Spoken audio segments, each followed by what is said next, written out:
ආයිබෝවන් හැමෝටම travel and cook විද්‍යාශ්වයට ඔයාලව සාදරයෙන් පිළිගන්නවා. අද මම අරන් ආවේ අවුරුදු 900 හැඩ කරන සුවිශේෂ තෑග්ගක්.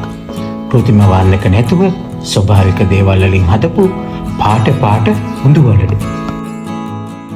හරි. අපි දැන් බලමු කොහොමද මේ රසවත් වගේම ලස්සන උඳුවලු හදන්නේ කියලා. මුලින්ම අපිට ඕන වෙනවා පැය 6ක් පොඟවලා පොතු ඉවත් කරගන්න ලද උඳු ග්‍රෑම් 250ක් සහ හාල් පිටි ග්‍රෑම් 100ක්. මෙන්න අපේ ස්වභාවික වර්ණක.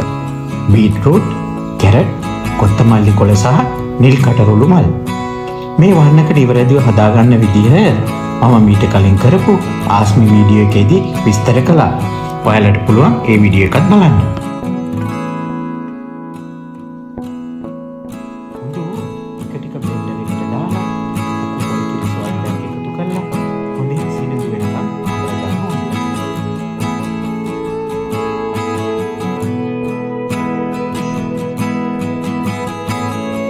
මේ අඹරගත් උඳු මිශ්‍රණයට හාල් පිටි සහ රස අණුව ලුණු ස්වල්පයක් එකතු කරලා හොඳින් කලවම් කරගන්න.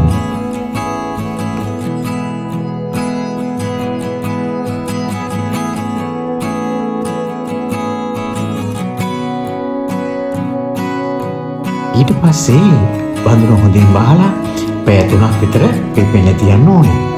මේ කාලය තමයි උඳු වලලු වලට නියම පදම ලබා දෙන්නේ. හරි, අපි දැන් පැණි මිශ්‍රණය හදාගමු. කීතුල් පැණි හෝ ඔයගොල්ලෝ කැමති පැණි වර්ගයක් දාලා සීනි දාලා මද ගින්දරේ රත් කරගන්න ඕනේ.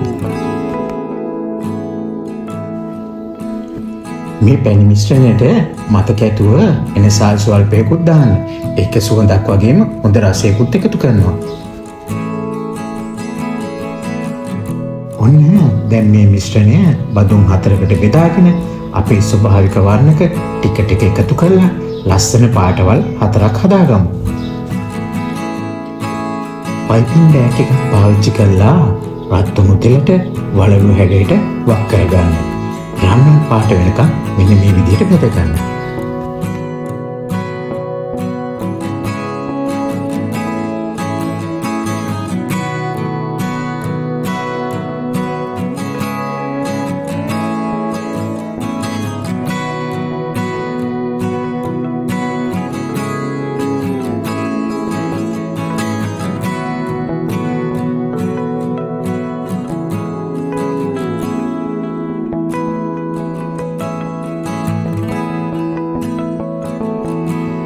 මේ බෙදගත්ත උඳුවලලු තෙල් බේරගත්ත ගමන්ම මද රසයේ තියෙන පැණි බඳුනට දාලා විනාඩි 10ක් විතර තියන්න අරින්න.